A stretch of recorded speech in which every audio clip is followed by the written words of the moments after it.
देखिए, सबसे ज्यादा माथापच्ची जो है सीटों को लेकर होती है।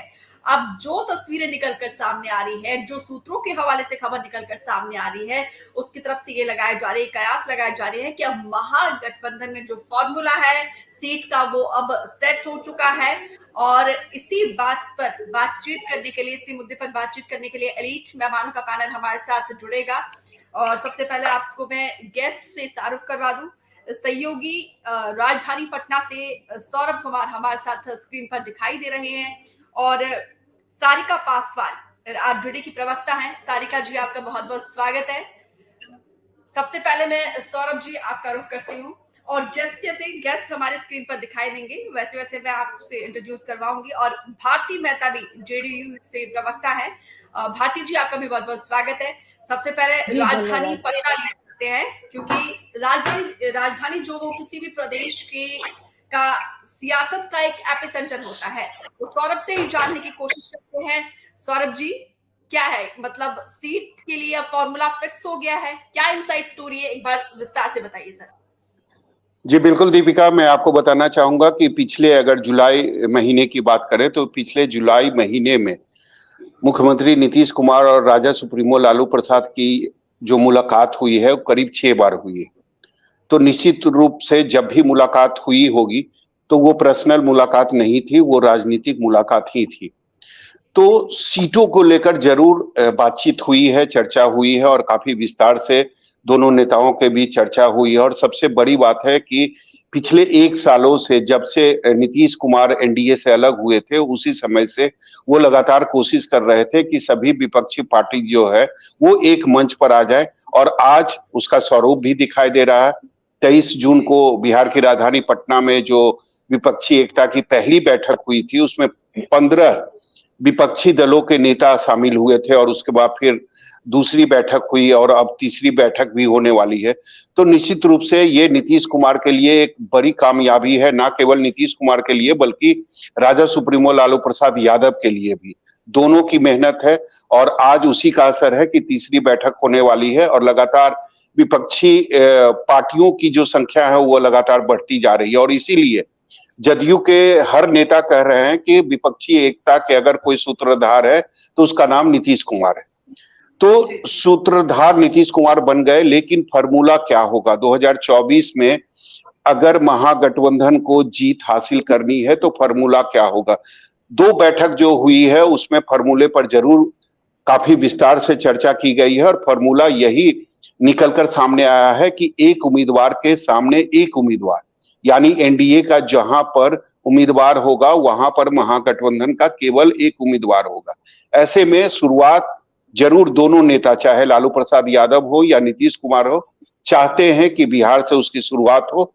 तो मुझे जो सूत्रों के हवाले से मेरे पास जो जानकारी है कि दोनों नेताओं के बीच सीटों को लेकर भी बातचीत हो चुकी है। बिहार में टोटल जो 40 लोकसभा की सीटें हैं और 15-15 यानी 15 पर आरजेडी लोकसभा का चुनाव लड़ेगी, 15 सीटों पर जदयू लोकसभा का चुनाव लड़ेगी, और बाकी जो 10 सीटें होंगी उसमें 8 सीटें कांग्रेस को दी जाएगी और 2 सीटें वाम दल को दी जाएगी। मेरी जानकारी यही है। और लगातार अभी ऐसी नहीं है कि औपचारिक ऐलान हुआ है या जदयू या आरजेडी के नेताओं के तरफ से ऐसा कुछ कहा गया है, लेकिन मेरी जानकारी यही है कि लगातार पिछले 6 बार जो मुलाकात हुई है लालू यादव और नीतीश कुमार की, तो ये बातें दोनों नेताओं ने बैठकर तय की है। जी ठीक है। सारिका पासवान जी, 6 मुलाकात में बात बन गई है क्या? देखिए, अभी सौरभ जी ने कहा कि सूत्रों के द्वारा ये ज्ञात हुआ है, तो मुझे लगता है कि मैं सूत्रों के द्वारा ज्ञात पे तो बात नहीं करूंगी। कॉन्क्रीट बात मुझे लगता है कि हम बिग आरजेडी की प्रवक्ता है, तो जब तक कॉन्क्रीट बात हम ना करें तो हमारी बात जो होती है उसकी सत्यता नहीं रहेगी। और जहां तक मेरी जानकारी है, अभी हमारे पास वो कॉन्क्रीट जो है वो सीटों का बंटवारा का ये नहीं आया है। अभी तो फिलहाल हमारी सबसे बड़ी जिम्मेदारी बनती है, अभी आपने जैसे कहा कि पटना में एक पहली जो बैठक हुई है, दूसरी बैठक बेंगलुरु में हुई और तीसरी बैठक अभी महाराष्ट्र में होने वाली है। तो अभी तो पूरा का पूरा महागठबंधन फोकस्ड है तीसरे बैठक के लिए, जहां जिस तरीके से तादाद में बढ़ोतरी हुई वहां पटना में 17 पार्टियां थी, बेंगलुरु में 27 हो गई, और आने वाले महाराष्ट्र की बैठक में उम्मीद है कि संख्या जो है वो और बढ़ेगी। तो हमारा तो पूरा अभी महागठबंधन इस बात पे फोकस्ड है कि तमाम जो हमारी गैर भारतीय जनता पार्टी जो दलें हैं उन्हें एक मंच पे उतारना है, एक अंडर वन रूफ लाना है, और उसमें लगातार हमें कामयाबी भी हासिल हो रही है। अभी इतनी दलों का हमारा साथ मिला और आने वाले समय में महाराष्ट्र में उम्मीद है कि ये रेशियो और ज्यादा बढ़ेगा, संख्या दल और बढ़ेगी। तो अभी हमारा महागठबंधन का सबसे अहम जो है अभी मुद्दा वही है, सीटों का बंटवारा, कौन किसको कितनी सीटें जाएंगी किस पार्टी को। अभी तो इस विषय में मुझे नहीं जानकारी है कि कोई निर्णय लिया गया है, लेकिन वो जरूर है कि थोड़े टाइम के बाद जरूर है कि आप लोगों को जानकारी दी जाएगी, पब्लिक डोमेन में भी जाएगा वो, चूंकि चुनाव तो ऐसी प्रक्रिया होती है कि सबको जानकारी होनी है। लेकिन मुझे नहीं लगता दीपिका जी कि अभी मैं उस स्टेट में हूँ कि जब मैं जगह पे हूँ जहाँ की मैं ये बात बोल सकूं कि हाँ इतनी सीटें जो है जो महागठबंधन की ये पार्टी इतनी सीटों पे लड़ने वाली है। अभी हमें लेकिन सारिका जी आपकी मुस्कान कुछ और बयां कर रही है। नहीं दीपिका जी, खुश तो आप भी मुझे बहुत दिख रही है और खूबसूरत भी दिख रही है, लेकिन उससे बात नहीं है। हम कॉन्क्रीट बात करेंगे। जब बात पार्टी की एजेंडे की मुद्दे की हो रही है तो मुझे लगता है कि उस पर अगर हम सटीक ना बोले तो वो बेमाना हो जाएगा। और मैं अपनी बातों से ये बताना आपको चाह रही हूँ, जो जानकारी मुझे है ऑथराइज तरीके से मैं आपको बताना चाहूंगी कि अभी सीटों के शेयरिंग पे कोई जो है हमारे पास जानकारी नहीं आई है। अभी हमारा अहम मुद्दा है कि तमाम जो गैर भाजपा दलें हैं सबों को एक मंच पे लाना है, और आने वाली जो महाराष्ट्र में हमारा जो बैठक होने वाला है उसकी तैयारियों में लगे हुए हैं। कैसे देश को बचाना है, कैसे संविधान को बचाना है, कैसे देश जो अभी हमारा जिस त्रासदी से गुजर रहा है, चाहे महंगाई हो चाहे बेरोजगारी हो, जिस तरीके से लगातार हम देख रहे हैं कि मशीनरी संस्थाओं का दुरुपयोग किस तरीके से वर्तमान सरकार कर रही है, ये ऐसी चीजें जिससे विपक्षी दल जो है लगातार प्रभावित हो रहा है, उन्हें थ्रेटन किया जा रहा है। तो ऐसे मुद्दों को लेकर के तमाम गैर भाजपा दलें जो है एक मंच पे आई है, और इस इंडिया नाम एक बहुत बड़ा नाम है और उस बहुत बड़ा दायित्व में है इंडिया के आज कंधे पे। उस दायित्व के साथ हम आगे बढ़ रहे हैं ताकि आने वाले समय में जो हमारा देश जो है एक अलग दिशा विहीन आज एक राजनीति हो रही है उसे एक स्ट्रेट डायरेक्शन में लेके जाना है, ताकि हमारा देश का हर एक राज्य जो होता है वो तरक्की की दिशा में अग्रसर हो। और मुझे लगता है ये हमारे महागठबंधन का एक सबसे बड़ा एजेंडा है। ठीक है, क्योंकि देखिए विपक्ष के पास मुद्दों का भरमार है। डॉक्टर भारती, जिस तरीके से सारिका जो कह रही हैं कि पहले अभी आप लोगों का मोटिव यही कि किस तरीके से एकजुटता से महागठबंधन को आगे बढ़ाया जाए, लेकिन देखिए सूत्र जो है वो गलत नहीं होते हैं। कुछ तो बात है, अंदर क्या खिचड़ी पक रही है उसके बारे में जरा मैं जानना चाहूंगी। दीपिका जी, जैसा कि कहीं भी स्वस्थ राजनीतिक माहौल में आपस में चाहे बड़े नेता हो या आम कार्यकर्ता हो, आपस में मुलाकात बात होती रहती है, और 100% ऐसा इनकार भी नहीं किया जा सकता है कि ऐसी कोई बात नहीं ही हुई हो। मगर जैसा कि सही कहा अभी सारिका पासवान जी ने कि जब तक औपचारिक तौर पर कोई जानकारी अगर हम लोगों को नहीं दी जाती है, और मुझे लगता है कि हम लोगों से पहले तो जब भी ये फाइनल होगा तो आदरणीय माननीय नीतीश कुमार जी और आदरणीय लालू प्रसाद जी सबसे पहले उन तमाम जानकारियों को लोकतंत्र के चौथे खंभे मतलब आप लोगों के सामने ले जाएंगे। तो औपचारिक तौर पर इस तरह का कोई जो एक होता है कि सॉलिड, हाँ इतने पे हम लड़ेंगे, इतने पे कांग्रेस लड़ेगी, इतने पे राजद लड़ेगी, ऐसा अभी हम लोगों को कुछ ऐसी जानकारी नहीं है।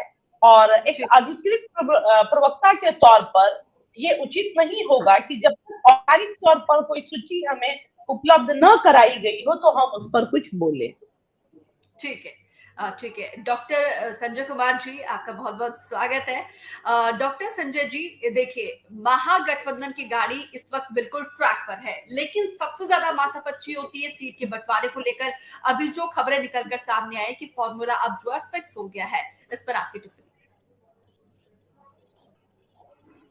कल एक मैं चैनल पर था और वहां जो एक वरिष्ठ पत्रकार थे उन्होंने इसकी घोषणा की कि मुझे जो विश्वस्त सूत्रों से जानकारी मिली है कि बिहार में सीटों का बंटवारा कर लिया गया है और एक तरह से एक फॉर्मूला तय कर लिया गया। अब उनके जो सूत्र थे वो कितने सही थे, सही नहीं थे, क्योंकि जब तक कोई पार्टी अधिकृत तौर पर उसको जारी नहीं करती है तब तक तो वो कहा जाएगा कि हाँ ठीक है, इस तरह के कुछ फॉर्मूले बनाए गए होंगे और पार्टियां बनाते रहती हैं।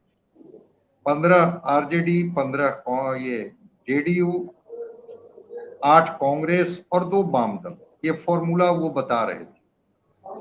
मुझसे भी पूछा गया कि इस फॉर्मूले के बारे में आपकी क्या समझ है, क्या कहना है, क्या यही फॉर्मूला होगा, कोई और फॉर्मूला होगा, क्या इसी फॉर्मूले को आधार बना करके मुंबई वाली जो बैठक होगी उसमें पार्टियों के साथ चीजों को तय की जाएगी? नहीं। देखिए, एक इम्पोर्टेंट चीज ये है, त्याग तो करना पड़ेगा। अब त्याग कौन करेंगे, ये थोड़ा सा लगता है कि क्या त्याग क्षेत्रीय पार्टियां करेगी या त्याग कांग्रेस करेगी। कांग्रेस आज भी 19 में भी जब वो चुनाव लड़ी तो 200 सीटें जहां पर कांग्रेस बिल्कुल आमने सामने थी, क्या क्षेत्रीय पार्टियां सीटों का बंटवारा करके कांग्रेस को किनारे कर देगी और कहेगी कि भाई त्याग आपके हिस्से में होगी? और चूंकि हमारी यहाँ ताकत अधिक है, हम यहाँ मजबूत हैं, यहाँ हम लड़ लेंगे, मध्य प्रदेश, राजस्थान, छत्तीसगढ़, आसाम में आप लड़ लीजिए, क्या कांग्रेस इससे मान जाएगी?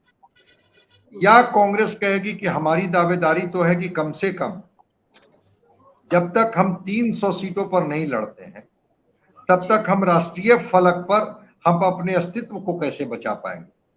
ठीक है, क्षेत्रीय पार्टियों के साथ गठबंधन होगा, लेकिन उस गठबंधन में क्षेत्रीय पार्टियों को भी बड़ा दिल दिखाना होगा, तब तो जाकर के कांग्रेस कहीं कोई ताकत में आएगी। और लालू प्रसाद जी तो इसको कहते रहे कि अगर मजबूत विपक्षी एकता की पटकथा लिखनी है तो सारी पार्टियों को कांग्रेस की छतरी के नीचे आना होगा। और नीतीश कुमार जी को देख रहे थे कि जब वो एनडीए छोड़े तो बार बार कांग्रेस का दरवाजा खटखटा रहे थे। उनकी मुलाकात सोनिया से तब हो पाई थी, सोनिया जी से, जब लालू प्रसाद जी उनको लेकर के गए थे। खैर, मुलाकात हुई, बातें हुई, पटना से लेकर के और बैठकों का दौर बंगलोर तक पहुंच गया, बंगलोर से मुंबई तक बैठकों का दौर जाएगा, अच्छी बात है, लेकिन सीट शेयरिंग सब पर निर्भर करती है। और इसलिए मैं कह रहा हूं, जैसे मैं एक छोटा उदाहरण वाम दलों का देता हूं। अब 16 सीटें दी गई थी विधानसभा में वाम दलों को, सीपीआईएमएल को, वह 12 सीटें जीत जाती है। अब वो तो कहेंगे कि हमारा स्ट्राइक रेट देख लीजिए। अगर 16 विधानसभा का सीट हमें देते हैं और 12 हम जीत जाते हैं तो हमारा स्ट्राइक रेट देख लीजिए। ये आरजेडी एक भी सीट नहीं जीत पाती है लोकसभा में, 19 के लोकसभा में, तो आप हमको 2 पर कैसे सिमटा दीजिएगा?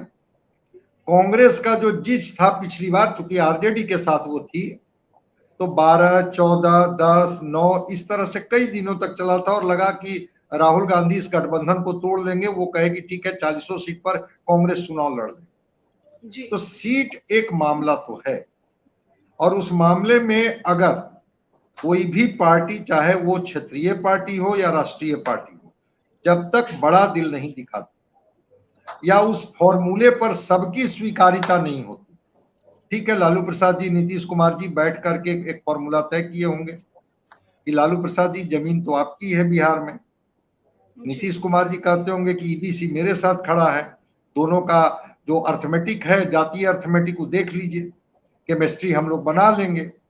कांग्रेस की कोई बहुत बड़ी ताकत बिहार में नहीं है, इसलिए उनको चलो 8 सीट भी देंगे तो संतोष कर लेंगे।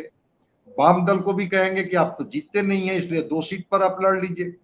ये एक फॉर्मूले की बात हुई है, लेकिन मैं नहीं समझता हूं कि इस पर सहमति बन पाएगी, क्योंकि जब आप यहां पर कोई कमजोर है या मानते हैं कि वो कमजोर है, तो दूसरी जगह फिर आपको भी तो समझौता करना पड़ेगा। और फिर तो क्षेत्रीय पार्टियां जितनी मजबूत हैं, कांग्रेस तो कुछ राज्यों में जाकर के सिमट करके रह जाएगी, राष्ट्रीय फलक पर तो कांग्रेस लड़ ही नहीं पाएगी। वो 300 सीट पर जो लड़ने वाली कांग्रेस को तो हम समझते हैं कि क्षेत्रीय पार्टियां 100-125 सीटों पर सिमटा देगी। क्या कांग्रेस ऐसा कर पाएगी? मुझे नहीं लगता है। तो कांग्रेस और क्षेत्रीय पार्टियां दोनों को जब तक बैठ करके, चूंकि मुझे जो जानकारी है कि जहां पर भी ये सीट शेयरिंग का फॉर्मूला तय हो रहा था वहां पर कांग्रेस के कोई प्रतिनिधि नहीं थे, तो फॉर्मूला तो तब न माना जाएगा जब वहां आरजेडी के भी लोग हों, जेडीयू के लोग भी हों, कांग्रेस के लोग भी हों और वाम दल के लोग भी। ठीक है, सहमति एक बार में बने, 2 बार में बने, 3 बार में बने, 4 बार में बने, वो अलग पार्ट है, लेकिन 2 लोग मिल करके तो चीजों को नहीं तय कर सकते हैं। हाँ ठीक है, एक फॉर्मूला बनाए होंगे, लगा होगा कि हम इसको मुंबई में रखेंगे, कि बिहार में हम लोग ऐसा सोच रहे हैं, अगर आपकी सहमति हो तो इस फॉर्मूले के आधार पर अलग अलग राज्यों में हम लोग बढ़ेंगे और इसी फॉर्मूला को आधार बना करके एक मजबूत महागठबंधन की पटकथा लिखेंगे। और ठीक सौरभ कुमार जी बोल रहे थे कि जो एक स्ट्रेटजी जिसका खुलासा त्यागी जी ने किया था, जो केसी त्यागी इनके राष्ट्रीय महासचिव हैं, कि हर एक एनडीए का जो मजबूत सीट होगा उसके खिलाफ में महागठबंधन का एक सर्वसम्मति का उम्मीदवार होगा। लेकिन वो सर्वसम्मति का उम्मीदवार कौन होगा? वो क्षेत्रीय पार्टी का उम्मीदवार होगा या राष्ट्रीय पार्टी कांग्रेस का उम्मीदवार होगा, इसका उन्होंने खुलासा नहीं। ठीक है, ये तो बड़ी अच्छी, बड़ी आदर्श स्थिति होगी कि एक एनडीए के उम्मीदवार के खिलाफ सर्वसम्मति से एक महागठबंधन का उम्मीदवार होगा या इंडिया का उम्मीदवार होगा, जो इंडिया इनका आया है। लेकिन वो उम्मीदवार के लिए पहले बड़ा दिल कौन दिखाएगा कि नहीं नहीं नहीं, यहां पर इनको लड़ा लीजिए, वहां पर हम लड़ लेंगे, यहां पर इनको दे दीजिए जिम्मेवारी, वहां पर हम देख लेंगे। तो इस सीट शेयर फॉर्मूला की बात कल आई है, मैं उस डिस्कशन में था और लंबा डिस्कशन चला, उसमें अपने तरीके से लोग बताने की कोशिश कर रहे थे। वो जो वरिष्ठ पत्रकार थे वो बड़ी मजबूती से दावा भी कर रहे थे कि हाँ, मुझे जो जानकारी है वो बड़ी विश्वस्त सूत्रों से जानकारी है, इस तरह की बातें हो चुकी हैं, कांग्रेस और वाम दल के लोग उसमें नहीं थे, लेकिन हाँ करीब करीब ये फॉर्मूला मुंबई में रखा जाएगा। तो फॉर्मूला दो पार्टियों ने बनाई है, लेकिन क्या ये फॉर्मूला सर्वसम्मति से स्वीकार होगा, नहीं स्वीकार होगा, ये कहना अभी थोड़ा पहले प्रीमैच्योर होगा। ठीक है, तो कुल मिलाकर सीट बंटवारे को लेकर अब कहीं ना कहीं बैठकों का दौर शुरू हो चुका है, लेकिन चुनौती अभी आने वाले दिनों में बढ़ सकती है। विनीत सिंह जी प्रवक्ता हैं लोजपा रामविलास वाले। विनीत जी, आपका बहुत बहुत स्वागत है। जी शुक्रिया। विनीत जी, बिहार में INDIA की तरफ से सीटों का बंटवारा हो चुका है, ऐसी खबरें निकलकर सामने आई है, ये इनसाइड स्टोरी है, इस पर पहले आपकी प्रतिक्रिया। मुझे लगता है कि नींद में इन्होंने सीट शेयरिंग का फॉर्मूला डिवाइस किया है, क्योंकि जहां तक मुझे याद है 2019 में पूरा सुपड़ा साफ होने में बस कांग्रेस ने 1 सीट बचाया था, आप उसको मात्र 8 सीट दे रहे हैं। और जिस पार्टी के पास एक भी सीट नहीं है, मैं राजद की बात कर रहा हूं, वो 15 सीट लेने जा रही है। आपको लगता है कि हाल के संदर्भ में जिस तरह से कांग्रेस आगे बढ़ा है, कर्नाटक का चुनाव हो चाहे राहुल गांधी की वापसी हो, कांग्रेस बात पे मानेगी? मुझे नहीं लगता है कि ये मानेगा।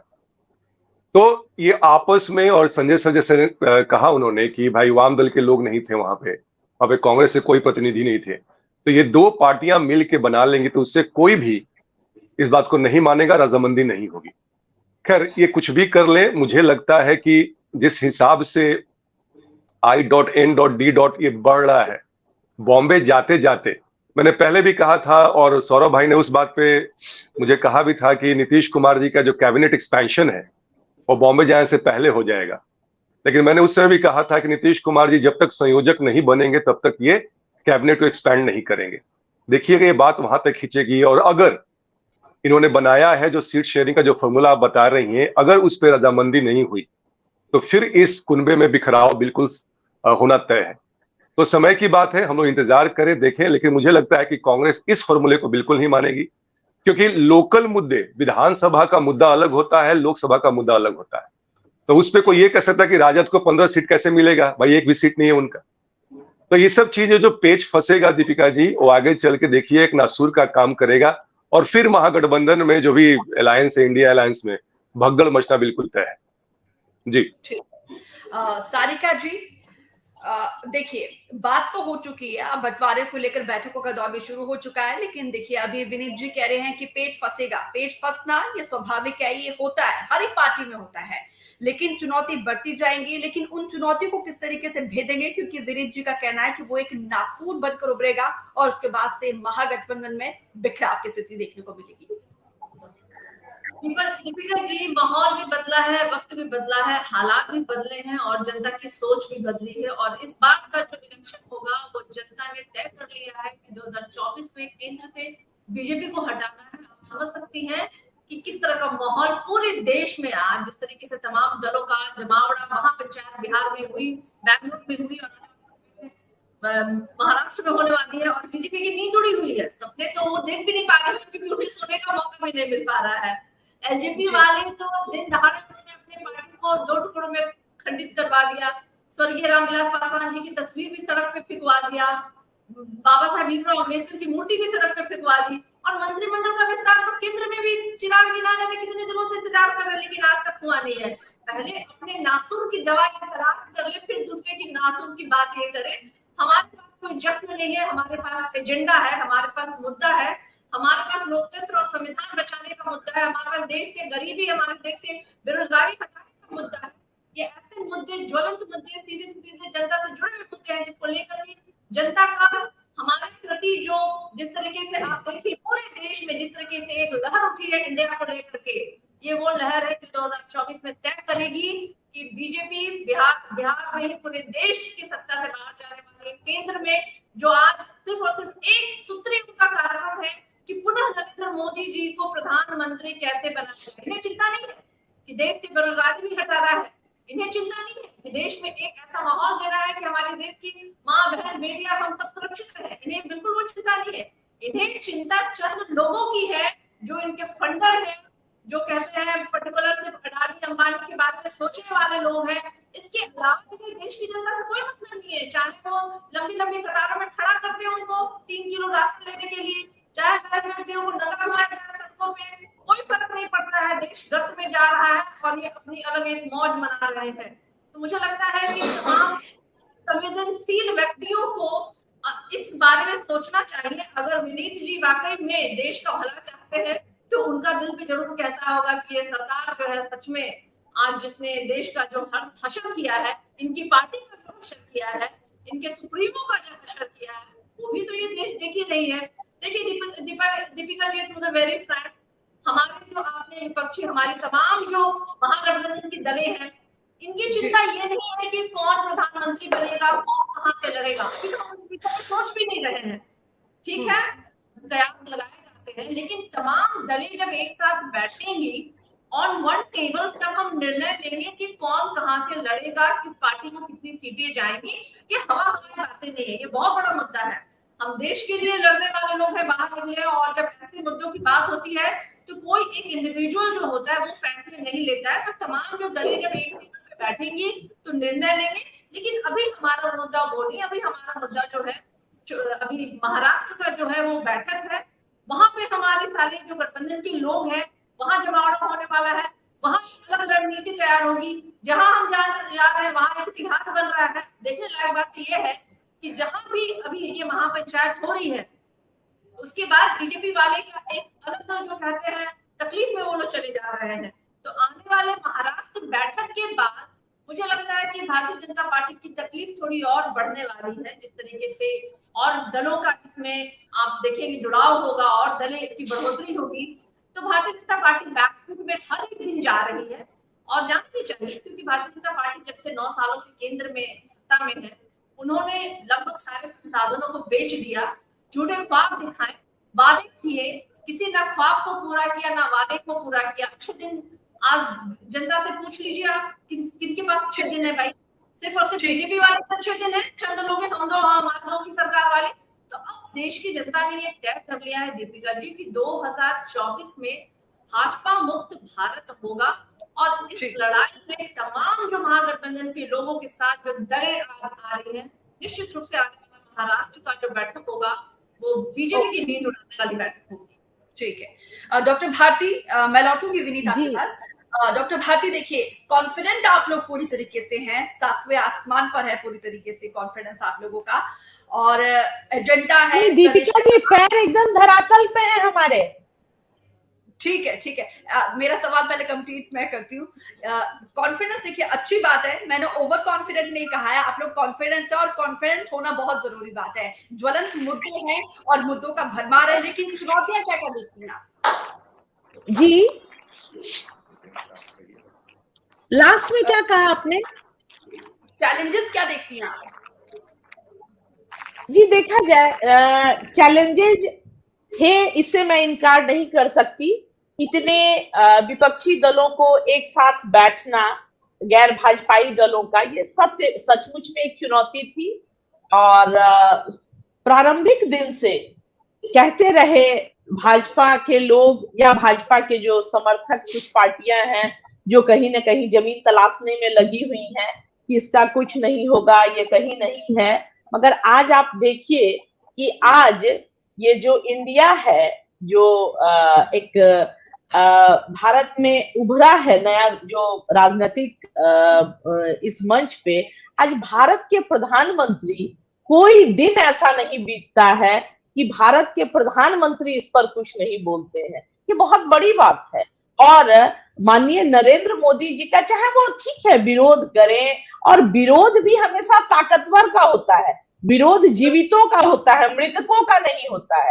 इसलिए ये दिखता है कि सिर्फ 2 मीटिंग्स के बाद वो इतनी मजबूती से आगे बढ़ रहा है ये हमारा इंडिया जो है, कि आने वाले समय में, और मैं ऐसा नहीं कहूंगी कि कोई चुनौतियां नहीं थी या कुछ भी नहीं होगा, बहुत सब कुछ है, मगर सारे लोग निश्चित तौर पर बहुतों को अपनी बहुत सी छोटी छोटी इच्छाओं को दबाना होगा, इससे भी इनकार नहीं है। मगर लोकतंत्र की ये खूबसूरती है कि चीज कहीं एक जगह नागपुर के रिमोट से हमारे यहाँ कंट्रोल नहीं होती है। तमाम लोग आपस में बैठेंगे और जो राष्ट्र हित में जो भी निर्णय होगा उस दिशा में आगे बढ़ेंगे। और हमारा लक्ष्य है कि 2024 में जो देश के लिए सर्वोत्तम होगा, उस निर्णय तक ये हमारी इंडिया की टीम पहुंचेगी। ठीक है, विनीत जी आप कुछ कह रहे थे? हाँ दीपिका जी, सारिका जी की बातों से मैं बड़ा प्रसन्न हूँ कि कम से कम उतना कंसर्न है उनको हमारे लिए, हमारी पार्टी के लिए। लेकिन आपको चिंतित होने की जरूरत नहीं, हम जहां हैं वहां बेहतर है। बिहार में एक्सपेंशन की बात कौन कर रहा है, सारिका जब सुन लिया जाए, बिहार में सीट कौन मांग रहा है आपके नेता से? कांग्रेस मांग रही है। क्या केंद्र में ये चल रहा है? नहीं चल रहा है। चिराग पासवान जी कभी मंत्री बनने के लिए नहीं थे। दूसरी बात यह है कि जनता दल की प्रतिनिधि कह रही है कि जो मजबूत होता है वही उसी के विरोध में बनता है। भाई आपने जो इंडिया अलायंस बनाया है I.N.I जो भी है, वो तो हमारे एनडीए के विरोध में बनाया है, तो मजबूत तो हम हुए ना। नहीं सुनिए, पूरी बात सुनिए। इसके अलावा जो ये बात सारिका जी बोलती है कि नौकरी की बात कर ले, गरीबी की बात कर ले, भाई इनके समय में तो दूध की नदियां बह रही थी, 1 किलो में 5 पसेरी घी मिल रहा था। अपना भूल गए क्या ये किस राज्य की बात कर रहे हैं हम 1990 से लेके? और बताने की जरूरत नहीं है। अभी बहु बेटियों की बात कर रही है, बेगूसराय और नालंदा भूल गई है, मुजफ्फरपुर भूल गई है। अभी जो बात कर रही थी मुजफ्फरपुर शेल्टर कांड किसके समय में हुआ था, गाय घाट किसके समय में हुआ था? तो पहले अपना गिरोबान झांक लें। मेरे हिस्से का हिंदुस्तान मेरा बिहार है। बिहार का जो आपने गत कर दिया है वो सर्वविदित है, दृष्टिगोचर है। जहां तक बात आ रही है कि माननीय प्रधानमंत्री जी क्या कर रहे हैं, तो आप लोगों ने अभी तो कहा है आपके अलायंस के सबसे बड़े घटक दल राहुल गांधी ने कि हिंदुस्तान की हत्या कर दी गई, और उसपे कांग्रेस के लोग ताली पीट रहे थे। शर्म आती है आपको कि हिंदुस्तान की हत्या कही जा रही है और आप लोग ताली पीट रहे हैं? और सारिका जी क्या बोलेंगे? भाई एक तो लोकसभा में कोई सांसद नहीं है, आप क्या किसको वोट दीजिएगा? कहने का मतलब है लुबे लुबाब ये है दीपिका जी कि ये लोग बस कहते हैं ना कि कैसे कैसे स्वार्थ के लिए अनुबंध हो गए हैं और सांप नेवले के भी संबंध हो गए हैं। ये सब चीजें चल रही हैं। और थोड़ा सा इतिहास में जाइएगा 20-25 साल पीछे ना, सब एक दूसरे के गले पे, गिरोबान पे हाथ पकड़े हुए थे। लेकिन एक व्यक्ति को हराने के लिए ना कोई मुद्दा है, ना कोई इश्यूज है। एक व्यक्ति को हराने के लिए सारे लोग मिल चुके हैं। लेकिन मैं फिर से कहूंगा दीपिका जी, ये मुंह की खाएंगी और देखिएगा बॉम्बे पहुंचते पहुंचते चीजें और भी साफ हो जाएंगी। ठीक है डॉक्टर संजय कुमार जी, क्योंकि देखिए आरोप प्रत्यारोप का दौर तो अब शुरू हो चुका है। जैसे जैसे घड़ी नजदीक आएगी और जुबानी जंग तेज होगी। लेकिन क्योंकि देखिए बिहार क्रांति की धरा, आंदोलन की धरा, यहीं से महागठबंधन का जो ये तस्वीर निकलकर सामने आई है, महाराष्ट्र में ये तस्वीर आप किस तरीके से देख रहे हैं? क्रांति की धरा तो रही है, लेकिन क्रांति की धरा के साथ साथ जयप्रकाश की यह धरती रही है। बिल्कुल। और इस धरती की ताकत रही है कि 74 साल का एक बूढ़ा जिसके पास कोई ताकत नहीं है, जिसने सत्ता को कभी चिमटे से नहीं छुआ, और उसने एक आवाज दी और पूरा हिंदुस्तान उसके साथ खड़ा हो जाता है और इंदिरा गांधी की तानाशाही समाप्त होती है। लोकतंत्र की ये ताकत थी जिस ताकत को बिहार ने आवाज दी थी। लेकिन वही बिहार अगर कहीं ना कहीं से अभिशप्त है अपराध को लेकर के, भ्रष्टाचार को लेकर के, देखिए सैद्धांतिक तौर पर पार्टी जितनी बातें कर, लेकिन सत्य से साक्षात्कार तो करना होगा ना। तो मैं ये नहीं कहता हूं कि मुद्दों पर चुनाव न लड़े, लेकिन पार्टियां मुद्दों पर लड़ती नहीं है, चाहे वो गठबंधन जो हो, एनडीए का गठबंधन हो या इंडिया का गठबंधन हो। चुनाव के मुद्दे कुछ और हो जाते हैं और बड़ा इमोशनल देश है। बिल्कुल। और इमोशनल देश में भावनाओं की लहर पर सवार होकर के चुनाव लड़ा जाता है। भाजपा जब चुनाव में आएगी फिर वो हिंदुत्व का नारा देगी, राष्ट्रवाद की बात करेगी। ये जो पार्टियां जो इंडिया बनकर के आ रही फिर मंडल कमंडल की बात करने लगेगी, ओबीसी की बात होगी, उसके पोलराइजेशन की बात होगी, रिजर्वेशन की बात होगी। मुद्दे धरे के धरे रह जाएंगे। शिक्षा, स्वास्थ्य, रोजगार, सुरक्षा, महिला सुरक्षा, तो मुद्दे पर अगर बात करे कोई पार्टी कोई गठबंधन, तब तो हम लोग मुखर होकर के कुछ बोले।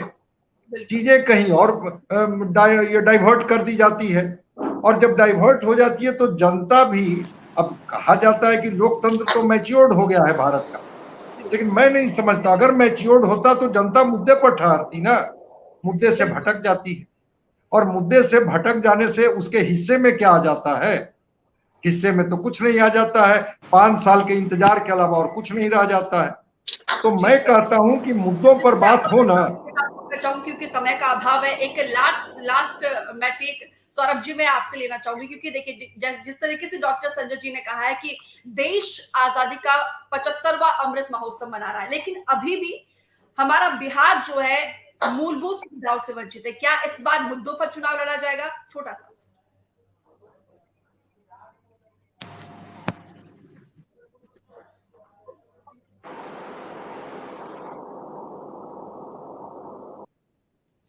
सौरभ जी, क्या आप तक आवाज पहुंच पा रही है?